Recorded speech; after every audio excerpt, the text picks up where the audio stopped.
The game of baseball is part of Grangetown's life.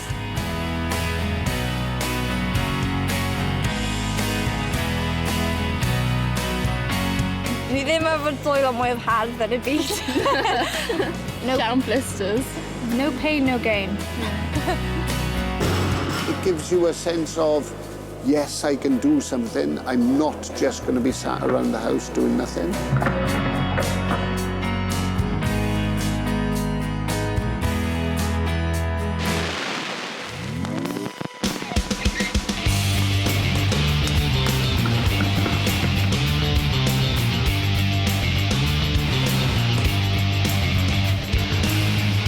Mae'r gêm yn para 3 munud, o bynnag sy'n mwy ar ôl ar diwedd y 3 munud yn ennill.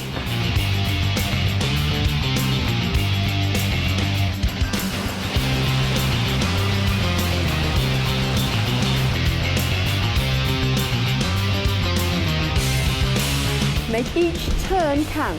Good girl, much better. Awesome. Excellent, gonna have a drink. Ond mae'n edrych, 45 pwni dros hanner cant dal yn chwarae, a maen nhw cymysgydd o cefndiroedd gwahanol o ran chwarae bêl-droedau. Dwi rioed wedi chwarae'n safon uchel. Sunday League dwi wedi gwneud trwy mywyd.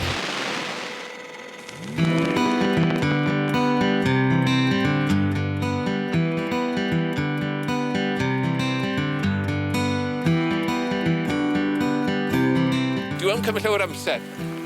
A erbyn 9:30 mae popeth wedi dod i ben, felly dwi yn mynd ar diwrnod cyfan. Barod, ewch! Oedd o'n brofiad gwych, rhywbeth gwahanol. Dwi wedi hwylio o blaen, felly oedd o'n rhywbeth newydd i fi gael wneud.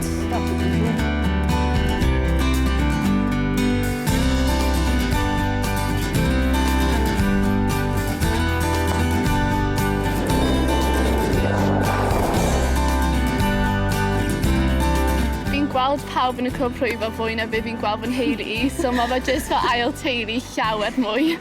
Celt's a really, really big family club, and I've been here since I was 8.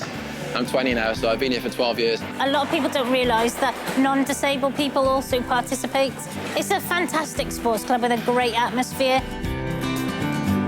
Everybody gets on really well. There's lots of banter and camaraderie. It's like playing ball with your mates. It doesn't really get much better than that. I know it's a lousy day, but I'm happy. The future for our club is to make sure we keep it going and make sure we keep enjoying it.